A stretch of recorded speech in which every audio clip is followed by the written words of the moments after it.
Hello बच्चों, welcome to my channel. अगर आपने चैनल को सब्सक्राइब नहीं किया है तो सबसे पहले सब्सक्राइब करिए ताकि हर वीडियो की नोटिफिकेशन सबसे पहले आपको मिले और आपकी प्रिपरेशन और भी अच्छे से हो। ओके, तो इससे पहले वाली वीडियो में हम लोग ने पब्लिक इंटरप्राइजेज़ की मीनिंग डिस्कस करी थी। आज हम लोग पब्लिक यूटिलिटीज़ पढ़ेंगे।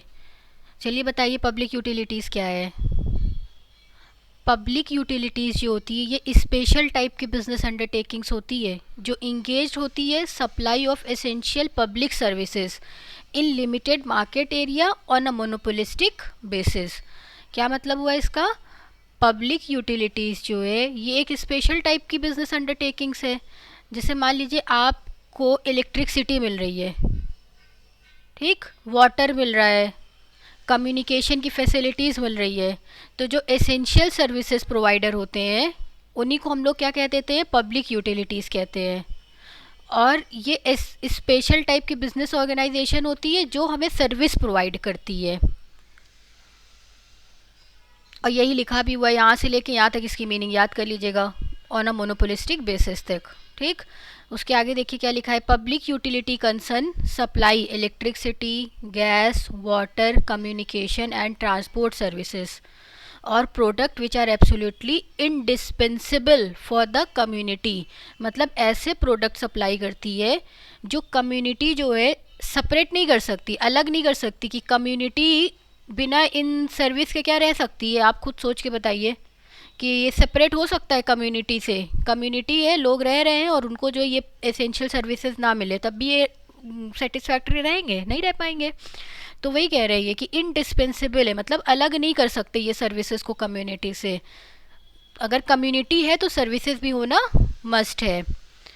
तो experience shows that competition is undesirable and in these lines of activities, इस लाइन ऑफ एक्टिविटी में कंपटीशन जो है वो अनडिज़ायरेबल है, ज़्यादा मतलब वैल्यू नहीं रखता है क्योंकि सबको सर्विसेज चाहिए। Because it's leads to much social waste, hopeless duplication of plant and unsatisfactory catering to consumers need. अब इसका मतलब समझिए, जैसे मान लीजिए इलेक्ट्रिसिटी प्रोवाइडर कंपनी 1 है, फिर 2 है, 3 है। अब अगर हम लोग के घर में 100 यूनिट हमें चाहिए तो हम 100 ही यूनिट का कंजप्शन करेंगे, हम थोड़ी 250 की कंजप्शन करने लगेंगे। तो जितनी रिक्वायरमेंट है उतना ही करेंगे। तो ऐसे ही सब लोग का है, जितनी रिक्वायरमेंट, सबको जितनी ज़रूरत है वो उतनी उतनी सर्विस लेंगे।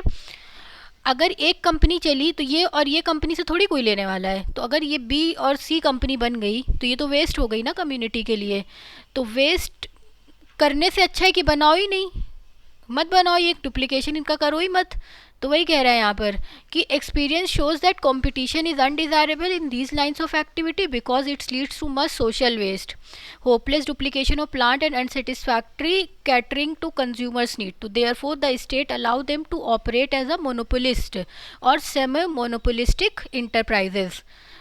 तो यहाँ पर बोला कि इसीलिए जो है इन कंपनीज की बहुत सारे जो है अदर सब्स्टिट्यूट अवेलेबल नहीं होते हैं। कि इलेक्ट्रिसिटी कंपनी को आप देखिए तो पूर्वांचल विद्युत निगम लिमिटेड ये दे रही है, सप्लाई कर रही है, और कोई इलेक्ट्रिसिटी की कंपनी की सप्लायर नहीं बनेगी।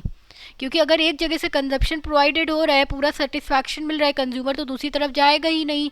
और जब जाएगा नहीं तो ये कंपनी तो वेस्ट हो जाएगी। तो इस बनाने का भी फ़ायदा ही नहीं ना कोई, तो बनाओ ही मत। तो ये बनती भी नहीं है। तो इसीलिए ये जो है इनका क्या होता है, मोनोपोलिस्ट होता है, या मोनोपोलिस्ट पब्लिक यूटिलिटीज़ जो होती है वो मोनोपोलिस्टिक और सेमी मोनोपोलिस्टिक इंटरप्राइजेज भी इनको कहते हैं। तो public utilities are generally granted legal monopoly power in public interest. और पब्लिक इंटरप्राइजेज को जो है, जो पब्लिक यूटिलिटीज़ है ना, इनको क्या मिला है? मोनोपोली पावर मिला है, कि सिंगल कंट्रोल मिला है। मोनोपोली का मतलब पता है? जहाँ पर सिंगल सेलर होते हैं सामान के, उसे कहते हैं हम लोग मोनोपोली। और ये प्राइस खुद बनाते हैं, ये प्राइस टेकर नहीं होते, किसी का प्राइस ले के नहीं चलते। इनका जो प्राइस खुद का होता है, ये प्राइस मेकर होते हैं, खुद प्राइस बनाते हैं, इनके ऊपर किसी का कंट्रोल नहीं होता है। तो गवर्नमेंट ने कहा है जो पब्लिक यूटिलिटीज़ है उसके पास मोनोपोली पावर होगी। नेक्स्ट देख लेते हैं क्या लिखा हुआ है। Public utilities are not allowed to operate freely like other private enterprises. The state regulates the working of such concern to ensure that essential product or services are available to consumer at reasonable price and in proper quantity and quality। तो state ने क्या बोला है कि हम इनके ऊपर पूरा कंट्रोल रखेंगे, स्टेट की रूल्स एंड रेगुलेशंस इनके ऊपर पूरी लगती है, जो भी स्टेट का रूल होगा वो पब्लिक यूटिलिटीज़ को फॉलो करना पड़ेगा, और इन लोगों को कंज्यूमर्स को सर्विस देनी है रीज़नेबल प्राइस पे और अच्छी क्वांटिटी और अच्छी क्वालिटी में।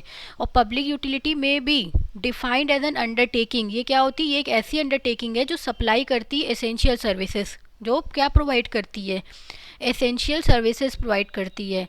जैसे कि क्या क्या एसेंशियल सर्विसेज हो गई बताइए, एसेंशियल सर्विसेज प्रोवाइड करती है ना, तो कौन कौन सी एसेंशियल सर्विसेज प्रोवाइड करती है, अभी बताया आप लोग को, electricity, gas, water, communication and transport services, ये सब एसेंशियल सर्विसेज जो है पब्लिक यूटिलिटी प्रोवाइड करती है। तो एसेंशियल सर्विसेज इंजॉय, और इसी वजह से इनके पास मोनोपोली होती है, तो ये इंजॉय करते हैं स्पेशल प्रिविलेज एंड ऑपरेट करते हैं under state regulation and control, और पूरा पूरा इनका जो ऑपरेशन होता है वो स्टेट के अंडर में होता है, और जैसा स्टेट ने रूल्स रेगुलेशन बना दिए इन लोग को पूरा पूरा वो फॉलो करना पड़ता है। उसके बाद देखिए क्या हुआ, लास्ट पैरे में लिखा हुआ है public utilities should be differentiated from public enterprises. अलग है, पब्लिक इंटरप्राइजेज अलग है और पब्लिक यूटिलिटीज़ अलग है। अगर आपको पब्लिक इंटरप्राइज की मीनिंग नहीं पता तो इससे पहले वाली वीडियो में देखिए मीनिंग क्या होती है। फिर पब्लिक यूटिलिटीज़ को अलग बोला गया और पब्लिक इंटरप्राइजेज को अलग बोला गया। पब्लिक यूटिलिटीज़ जो होती है वो पूरी पूरी ओन्ड बाय द गवर्नमेंट, ये गवर्नमेंट पूरा ओन करती है, और ये इंजॉय क्या करती है, monopoly power, monopoly power enjoy करती है ना, क्योंकि और कोई तो इनके बहुत सारे सब्स्टिट्यूट है नहीं, तो ये सिंगल पावर है, सिंगल हैंडेड पावर है इनके पास, जो इनका मन है वो प्राइस चार्ज करते हैं, जैसे इनकी सप्लाई करने का मन होता है वैसे ही सप्लाई करते हैं, मोनोपोली है, और स्टेट का पूरा मगर कंट्रोल है, पूरा गवर्नमेंट का रूल रेगुलेशन इनको फॉलो करना पड़ता है। तो दे रेंडर एसेंशियल पब्लिक सर्विसेज, ये हमें एसेंशियल पब्लिक सर्विसेज देते हैं, और सर्विसेज भी आप लोगों को पता होगी कि अब ये सर्विसेज हो गई। तो on the other hand public enterprise do not necessarily enjoy monopoly power, लेकिन पब्लिक इंटरप्राइज के पास कोई मोनोपोली पावर नहीं होती है, and do not provide essential services, ना तो ये कोई एसेंशियल सर्विसेज हमें प्रोवाइड करती हैं। दीज में not be wholly owned by the government corporation, और ये जो पब्लिक यूटिलिटीज़ हैं ये पूरी पूरी ओन्ड बाय किससे होती हैं, कौन इनको ओन्ड करता है, गवर्नमेंट ओन्ड करती है। अब कुछ एग्जाम्पल बताइए पब्लिक इंटरप्राइजेस, पब्लिक यूटिलिटीज़ के, पब्लिक यूटिलिटीज़ के कुछ एग्जाम्पल्स आपको बताने हैं। तो example number 1, new Delhi municipal corporation NDMC, तो ये पब्लिक यूटिलिटीज़ हो गई। सेकंड, दिल्ली जल board DJB। Third, Delhi transport corporation DTC की बस चलती है ना, वहाँ पे फ्री है, तो ये पब्लिक यूटिलिटीज़ का ही एग्जाम्पल है। फिर उसके बाद Indraprastha gas limited IGL are some example of public utilities. तो आपको कमेंट सेक्शन में ये बताना है कि आपके घर में जो गैस आती है, जो सिलेंडर आता है, वो कौन सप्लायर, कौन से सप्लायर उसको जो है सप्लाई करता है। ठीक है, चलिए अब कैरेक्टरिस्टिक्स ऑफ पब्लिक यूटिलिटीज़ जान लेते हैं। क्या है कैरेक्टरिस्टिक पब्लिक यूटिलिटीज़ की? Supply of essential services, public utilities का क्या मोटो होता है, ये लोग क्या सप्लाई करते हैं, एसेंशियल सर्विसेज सप्लाई करते हैं। तो पहला तो कैरेक्टरिस्टिक्स ये हो गया, अब ये आगे आप पढ़ लीजिएगा डिटेल में। उसके बाद इन इलास्टिक डिमांड, इनकी जो डिमांड होती है वो कैसी होती है, इन इलास्टिक होती है, मतलब इलास्टिक नहीं होती है कि बहुत ज़्यादा बहुत फ्लक्चुएट कर रही हो, जितनी सर्विसेज चाहिए लोगों को ये उतने ही सर्विसेज लोग लेते हैं, तो इसकी डिमांड जो है इन इलास्टिक होती है। कि पब्लिक यूटिलिटी सप्लाई क्या करती है, essential public services, demand for their product और सर्विसेज इन इलास्टिक, और इनकी जो डिमांड है ना वो इन इलास्टिक होती है। In other word the demand for their services, example water और इलेक्ट्रिसिटी, डज नॉट चेंज, वो तो चेंज होगी नहीं। अगर हम लोग को 100 जो है यूनिट चाहिए, लाइट इलेक्ट्रिसिटी चाहिए पर मंथ, तो उतनी ही खर्च करेंगे, ज़्यादा 120 और 150 हो जाएगा। ठीक, तो इस हमारी जो सर्विस जो डिमांड हो गई वो कैसी हो जाएगी, वो इन इलास्टिक हो जाएगी with a change in price. So this is fully true about the direct demand. that is for immediate consumption, but the derived demand for industrial and commercial purposes may be elastic. But industries और commercial purposes के लिए अगर हम देखें तो इसकी demand क्या हो जाएगी, इलास्टिक हो जाएगी। तो जिस क्यों, क्योंकि कंपनीज में क्या होगा, जैसे उनको प्रोडक्ट का ऑर्डर मिलेगा वो वैसा काम करेंगे। फिक्स तो है नहीं कि इतना ही फ्रिज चलना है, इतना ही ये इलेक्ट्रिसिटी, हम इतना ही फ़ैन चलाएंगे, इतना ही एसी चलाएंगे, ऐसा तो हो नहीं सकता। तो कंपनीज में क्या होता है, फिक्स्ड नहीं होती है, वो डिपेंड अपॉन द ऑर्डर, जितना ऑर्डर आएगा उसी से काम चलेगा। Third point is non transferable demand, और इसकी जो डिमांड है वो कोई ट्रांसफ़र नहीं कर सकते एक जगह से दूसरी जगह से हम ट्रांसफ़र कर दें। तो demand for services of public utilities is non transferable if the consumer is non satisfied. अगर कंज्यूमर क्या है, नॉट सेटिस्फाइड, वो सेटिस्फाइड नहीं है विद द सर्विस और a rate charge by the concern, तो he can not change over to another concern unless he shift to another city. तो due to regular demand होती है, तो earning of the public utility concern do not fluctuate very widely. तो जो इनकी earning है, जो ये लोग कमाते हैं पब्लिक यूटिलिटी वाले, वो भी फ्लक्चुएट नहीं होती है, क्योंकि डिमांड नॉन ट्रांसफरेबल है। और रेगुलर डिमांड होती है, जितना जनवरी में डिमांड होगा उतना ही फेब में डिमांड होगा, उतना ही मार्च में डिमांड होगा। ठीक, अब नेक्स्ट है हैवी फिक्स्ड इन्वेस्टमेंट, और जो इनकी इन्वेस्टमेंट है, इनको स्टार्ट करने के लिए बहुत सारा पैसा इन्वेस्ट करना पड़ता है। Fifth point is local area of operation, और जो इनका एरिया ऑफ ऑपरेशन है वो लोकल होता है, लोकेलिटी के हिसाब से होता है। तो पब्लिक यूटिलिटी कंसर्न जो है usually allow to operate with a defined and a limited market area, ये लिमिटेड मार्केट एरिया में काम करती है। For example water supply concern है, ये प्रोवाइड करती है services to a particular city, ये कोई पर्टिकुलर सिटी में सर्विसेज दे रही है और टाउन में, and its operation are confined to that particular area, और वही एक पर्टिकुलर एरिया में ही फिक्स्ड हो गया इनका ऑपरेशन कि हाँ इसी एरिया में हम लोग को सप्लाई करना है। तो there is limited scope for the expansion of market, तो इनका जो एक्सपेंशन के जो चांसेस होते हैं वो भी लिमिटेड ही होते हैं। सिक्स इज़ मोनोपोली पोजीशन, इनकी पोजीशन कैसी होती है, मोनोपोली होती है। तो public utility concern enjoy a natural monopoly, ये नेचुरल मोनोपोली इंजॉय करते हैं due to the essential nature of its services के, क्यों, क्योंकि इनकी जो सर्विसेज प्रोवाइड करने की जो सर्विस प्रोवाइडर कंपनी है वो बहुत एसेंशियल है, बहुत इंपॉर्टेंट है, और वो फ्यू ही है। A competition is not desirable in the supply of essential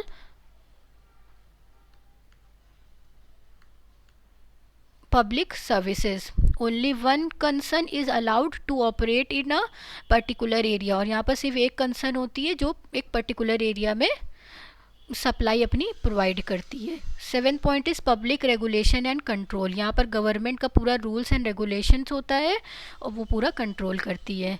last special franchises, मतलब इनको जो है प्रिविलेज मिला हुआ है। Public utilities recognised as a natural monopolies, a franchise generally granted to protect them from the competition, कि कोई और कॉम्पिटिटर मार्केट में इंटर ना हो पाए, तो इनको लीगल प्रोटेक्शन भी दिया जाता है। और फ्रेंचाइजी क्या होता है, is a charter containing special power, ये क्या होता है, ये एक स्पेशल पावर, बेसिकली मतलब यही है कि एक लीगल राइट दिया जाता है कि कोई और कंपनी इंटर ना हो, अगर इंटर होगी तो फिर उसके ऊपर लीगल केस चलेगा। तो under the franchise a public utility concern is permitted to make use of public property to like roads, streets, that is the franchisee may be perpetual or for a period of say 50 to 99 years। ठीक है, अब next देखते हैं आगे क्या है। Special problems of public utilities, क्या क्या प्रॉब्लम्स होती है इनको अगर इस्टेब्लिश करना है तो इनको प्रॉब्लम्स आएगी। तो due to their special features, अगर हम इनके स्पेशल फीचर्स को देखें तो public utility concern have to face certain specific problem in connection with the selection of sites, size of business, marketing of services and organization and management। तो some of these problem are described below, कुछ कुछ problem यार नीचे दी हुई है। पहला है plant location, फिर है उसके बाद साइज ऑफ बिजनेस, तो ये आप लोग कर लेंगे। उसके बाद marketing problem, ownership and management, ownership management का ये पूरा है। नेक्स्ट पब्लिक प्राइवेट पार्टनरशिप, तो हम लोग नेक्स्ट वीडियो में पब्लिक प्राइवेट पार्टनरशिप करेंगे। बच्चों देखिए यहाँ पर आप लोगों को पता है सिर्फ और सिर्फ मीनिंग प्रॉपरली करनी है और उसके फीचर्स। आप मीनिंग कर लेंगे कायदे से तो आपके फीचर्स जो हैं, कैरेक्टरिस्टिक्स जो हैं, अपने आप कंप्लीट हो जाएंगे। तो 5-6 पॉइंट याद कर लीजिएगा एग्ज़ाम के लिए, that is enough. Thank you so much. अगर आपको वीडियो पसंद आई हो तो प्लीज़ लाइक करिएगा, चैनल को सब्सक्राइब करिए और अपने फ्रेंड्स के साथ ज़रूर शेयर करिए।